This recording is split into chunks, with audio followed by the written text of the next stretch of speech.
I think that that is a testament to the fact that smart people everywhere understand that this is a technology or set of technologies that everyone should know more about and should try and understand a little bit better.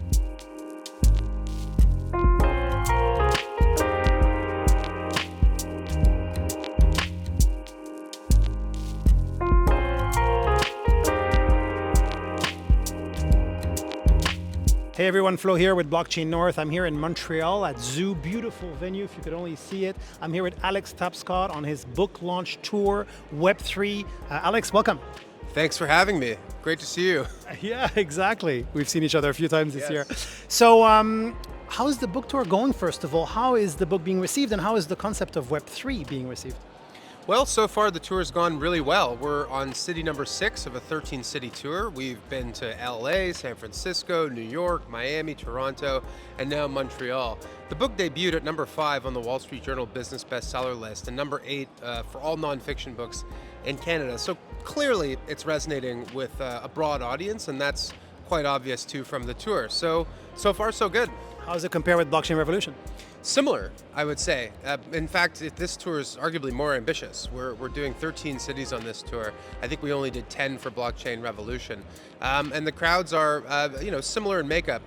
Blockchain Revolution came out in 2016, which was a time when a lot of people were really curious about the technology, but there was no book about blockchain that could be digested by a mainstream audience. And as a result, it was very successful and quite timely. And interestingly enough, I almost find that the timing for Web3 is even better because there's an understanding that there's a set of new technologies that are going to change our world, blockchain chief among them. And there's still a growing confusion about just how that is going to play out and what that means for the average person. So people are hungry for knowledge and they're happy to come out. So explain to me, what does Web3 mean? And I understand it's not just blockchain. Yeah, I mean, Web3, I think, is a term that is helpful in describing the next era of technology progress. We're in this very interesting moment where there are several new technologies all emerging at once.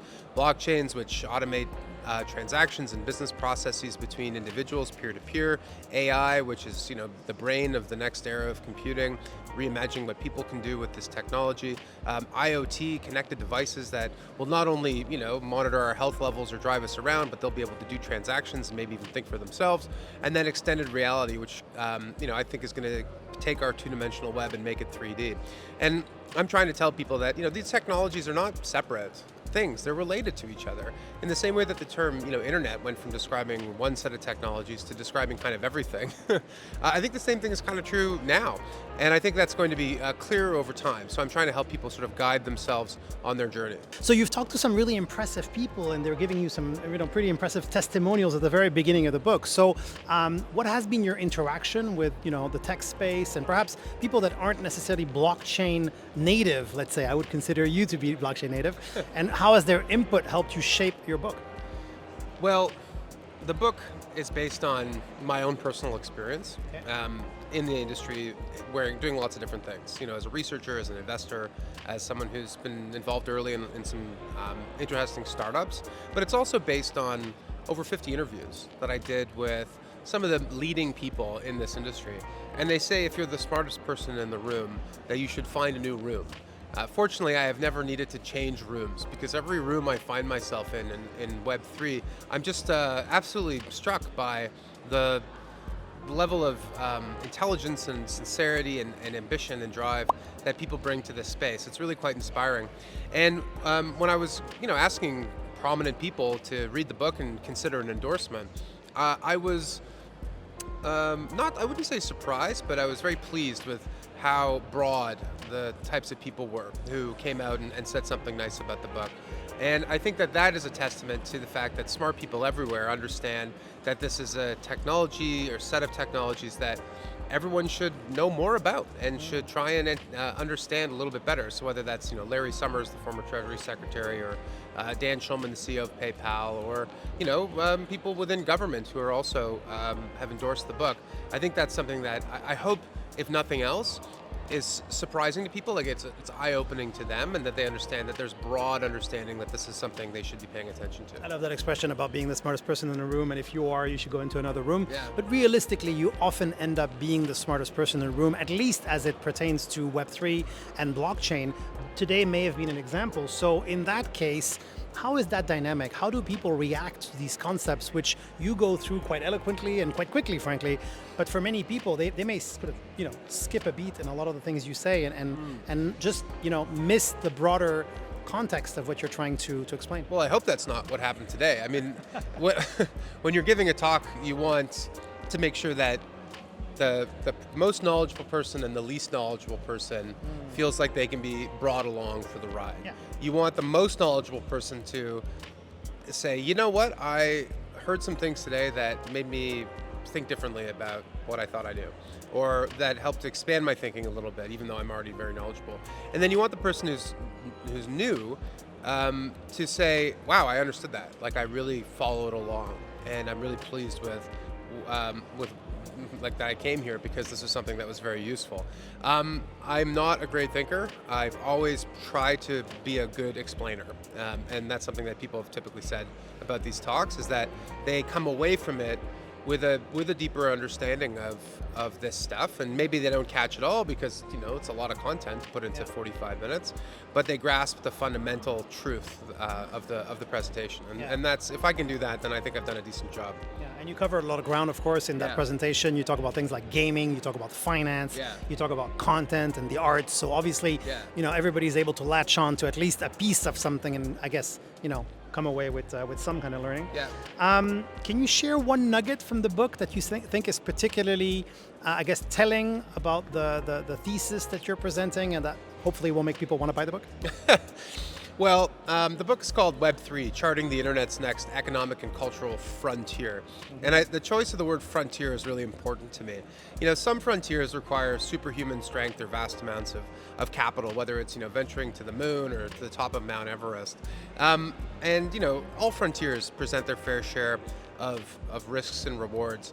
What I've found is that in the study of frontiers, which I've done in the context of this book, they attract the most ardent missionaries, they attract the brightest entrepreneurs, but they also attract, hustlers and charlatans and other sort of ne'er-do-wells. And so I think as you're navigating a new frontier with all its risks and rewards, you need a guide. You need a field guide to the internet's next frontier.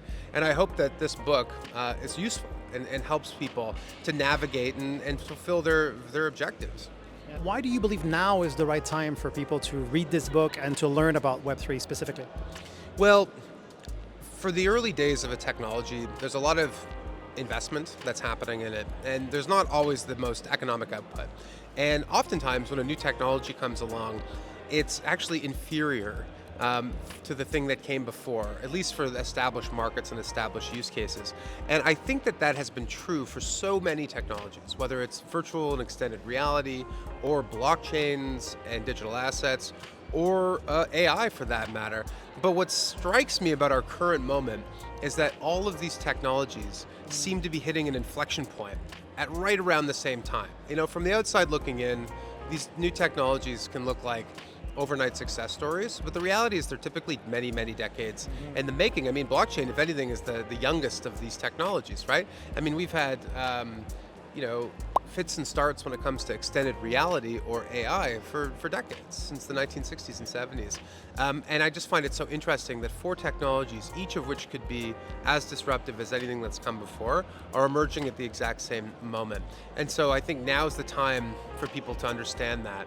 And look, I mentioned the frontier in my last answer. You don't need to be a missionary or a business founder in order to be interested in the future, to want to understand it a little bit better, and maybe, who knows, play a role in shaping it. Like, I think that's something that anybody can do. And so, the book is intended for a very broad audience. Maybe you're a journalist, maybe you work in government, maybe you work for Bell Canada or RBC, big Canadian company, and you're trying to understand this technology, what it means for you, for your business. I think this book is for you. Yeah, and the adoption, of course, speaks for itself. You mentioned RBC, Walmart, and others. All major tech companies are looking at blockchain, investing into blockchain. Yes. So yes, I guess there is real momentum here. So we're in beautiful Montreal, Yeah. Canada. Canada isn't necessarily known, I think, as a global leader in tech as much as maybe we would like it to be. But in blockchain, we do, and we are pioneers in multiple areas relating to blockchain, not least of which Ethereum, which you have called one of the greatest business exports Canada's ever had, Yeah. which is frankly quite phenomenal. What is Canada's place in the Web3 world today? I think it's to be decided. I mean, I think, the future is not something to be predicted. It's something to be achieved. And I think that it's still early enough that stakeholders in this country, people in the private sector, in the venture capital world, and of course in government, have an opportunity to, make Canada a Web3 leader again. And I say again because, to your point, there was a moment in 2014-15 when really the brain trust of this movement was in Canada. And you know what? That's true for other technologies of this next stage. AI, has got a very strong legacy in Montreal and Toronto, especially the University of Toronto. And I think as a country, we need to try and take these germs, the seeds of innovation, and, create some fertile ground for them to grow, right? That's something Walter Isaacson actually said in the book, that the seeds of innovation grow in fertile ground. And so how do we create the conditions for our seedlings to mature and in Canada? I think that's a challenge, an opportunity for everyone. Yeah, and we sure hope that that's what's going to happen. Final question. The most sort of eye-catching comment you made was about your healthy dose of skepticism, and you even used the word fear. You talked about your children and the risks of AI and things like virtual reality, if that's a good idea or not for the future. Can you speak a little bit to that, and what keeps you going then as an educator, and frankly, from the outside at least, as a champion of this space? Yeah, I mean, I'm a champion, I suppose, but I'm also a realist and a pragmatist, and I view these technologies. I'm an optimistic person by nature, but I also understand the limits of technology to solve problems or to make the world a better place, obviously. I mean, technology doesn't solve problems, people solve problems. And if the Web 2 era has taught us anything, it's that, you take the good with the bad. I mean, Web 2, the era of, big social media companies and large internet platforms, which we frankly are still in today, opened up the world to the web and gave people a way to publish their thoughts and their own information online and form communities, and those are good things. But it also created a lot of problems, right? And so who's to say that Web3 won't create other problems, right? We can't just assume that because by its nature it's decentralized or that it empowers people that it's going to have only positive impacts on the world. And I think that the history of Web3 so far has taught us that far from decentralizing wealth and power, what Web3 has done in part is create a whole new group of ultra wealthy people who have started these new powerful platforms and projects. And there's nothing wrong with that. Like, I have nothing against that, but I'm just simply saying that, we need to be mindful of those things and try and chart a responsible path for this technology. Awesome. So the book is Web3 by Alex Tapscott, charting the internet's next economic and cultural frontier. Worth a read, I'm sure. Thank you very much, Alex. Thank you. It was a pleasure. Yeah, my pleasure.